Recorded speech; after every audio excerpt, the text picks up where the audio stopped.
we're sitting here with Jamie, who is a member of the cycling team, Team Novo Nordisk. Jamie, how are you? I'm doing great. You? I'm doing well, thank you. So you were diagnosed with type 2 diabetes at a little bit of a later age. Can you tell us a little bit about your diagnosis? What was happening? Were you feeling any symptoms at all?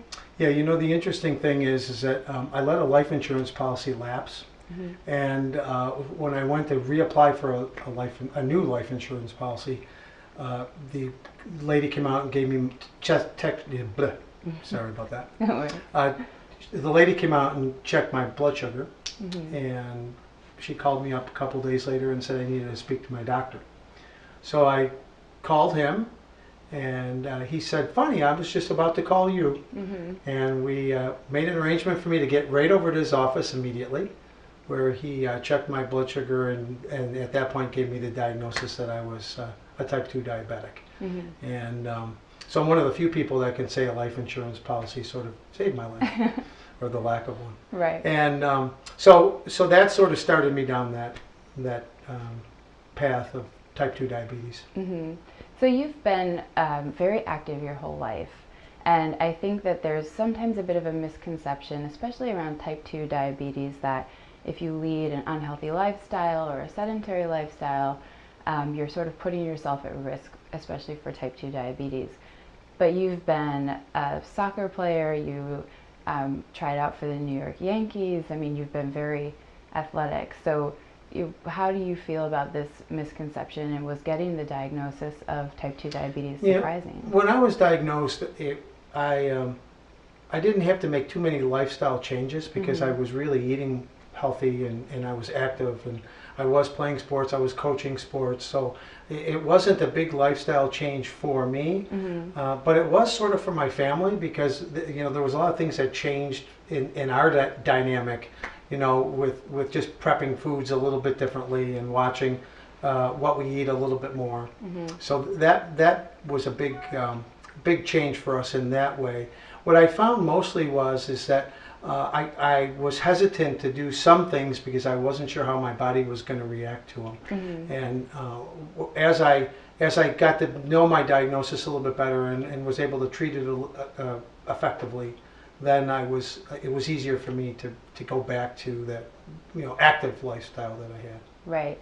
And in the very beginning, did you and your family and your teammates think that this may have meant an end to your athletic career or put it on hold or anything like that? Yeah, I think initially everybody has that sort of fear that your life is going to change, mm-hmm. and I sort of had this thing for a while that Daddy can't do that or Daddy can't have that. mm-hmm. My kids weren't young at that point in time, but they weren't mature either. So we had to make some changes along that way. I was afraid to some extent that I was not going to be active and I wasn't going to be able to do some things. I think the big thing that changed for me was, and at that time I was coaching as well, is it gave me a better insight to some of the troubles that my athletes were going through too, even if they weren't a person living with diabetes, they were still challenged in whatever way their physical issues were. Mm-hmm. And so that leads me perfectly into my next question is, in your role as an advocate, as a coach, how do you react and what do you say to people when they think that they need to put their athletic career on hold because of a health challenge or diabetes? Right. Well, I think everybody's dealing with something. In today's age, we've all got our one thing that troubles us in some way. And I think that when I spoke to my athletes at the college, I basically told them that this, don't take it as a defeat, take it as a challenge, and I take this on as a challenge. I mean, living with diabetes has helped me in a lot of ways because I totally understand my body and how it functions a lot better than I did maybe before. Mm-hmm. And so I challenged people with diabetes to do the same thing. Right. Do you think that maintaining an athletic career sort of helped you learn some coping mechanisms or maintenance mechanisms for living with diabetes? Yes, I think that exercise and diabetes is really, has to go hand in hand. Right. If you're living a sedentary lifestyle, you really put yourself at greater risk. And I think that just getting out and walking, for some people, athletics isn't their thing.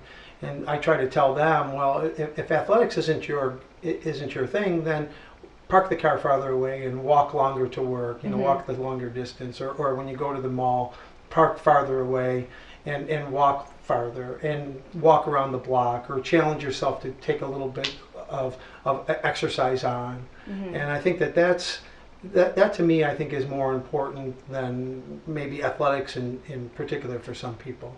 Right, and that's certainly Phil Sutherland's message, is that, exercising is probably one of the best treatments for diabetes. Sure, I think that, if you're managing your diabetes with however your healthcare provider's having you do, you and your healthcare provider, however that works for you, I think that enhancing that with exercise is only going to make that management a lot easier. So after you were diagnosed, did you seek out fellow athletes who also have diabetes to help educate you on the condition, or how did you do your research and everything? Yeah, I went online like a lot of people do, I guess, anymore.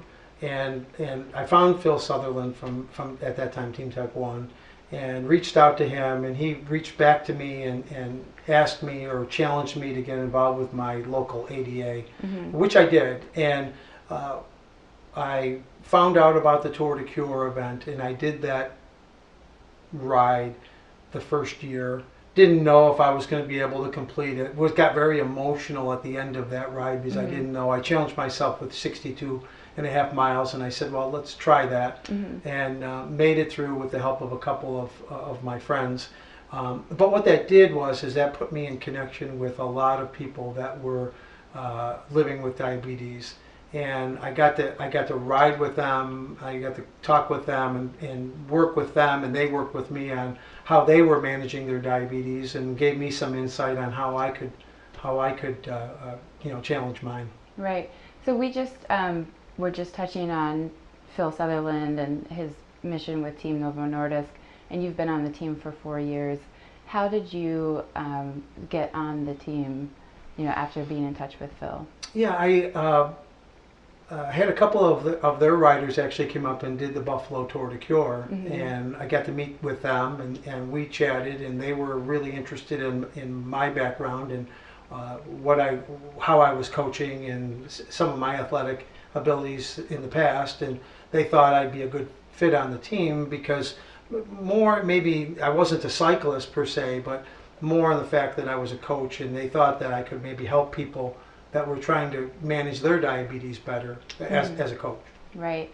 So what does it mean to you to be on Team Novo Nordisk, and how has it changed your life at all? Well, it's a privilege and an honor, obviously, to be on a team of that stature. It's a tremendous organization from top to bottom, and what it does is it's given me an opportunity to reach out to more and more people and talk with more and more people and be more exposed in the community with people that are trying to manage and live with their diabetes. You've always been a very athletic person, as we've already talked about. So, I think kind of going from one sport to another maybe is not the most difficult thing. And you said earlier that for people who really aren't, into athletics or sports, just park the car a little bit further away. But for people who might be inspired to get into athletics or even potentially join Team Novo Nordisk, what sorts of inspirational messages or encouragement do you have for them? Well, I have a story about a gentleman who was newly diagnosed with diabetes. This was a couple of years ago, and he was at a Tour de Cure event, and he was going to ride 10 miles. And I certainly can ride the bike more than 10 miles. And I chose that day to ride with him. And he struggled, didn't think he was going to make it. At the 5-mile mark, wanted to quit, and I told him no, I wasn't going to let him. And I literally had to push him the last couple of miles on the bike to get him to the finish line.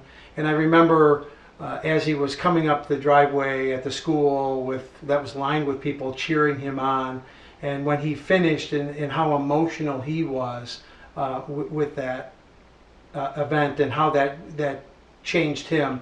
I got to see him about 3 years later, and he had lost a ton of weight and was his diabetes was being managed a whole lot better than what it was when he was newly diagnosed. And he just wants to get involved himself. And I think that that's an inspiration for people like me that are on Team Novo Nordisk, that if we can touch one person that way, hopefully now in his community he's reaching out and touching a bunch of other people. Yeah, that's so great. And so as one of my last question wrap up, do you have any sort of messages or words of encouragement for anyone who's newly diagnosed or thinking they're experiencing symptoms and just kind of feeling a little lost? I think that when you're newly diagnosed, it's clearly a change. You're in for a big change in your life, and you're counting this and checking that and pricking this and all of that kind of fun stuff. And I think that to me, the task is just take it straight on, challenge it, and don't back down. Don't give up. Don't look the other way. Just don't try to pretend it's not there. Just go at it as hard as you can for as long as you can. And I think that when you do that, and you can see the strength in yourself then, and your resolve to beat this. And once you take that challenge on, you're not going to lose. Right. Well, Jamie, thank you so much for taking the time with us today, and we wish you the best of luck with Team Novo Nordisk. Thanks. You too. Thank you. Appreciate it.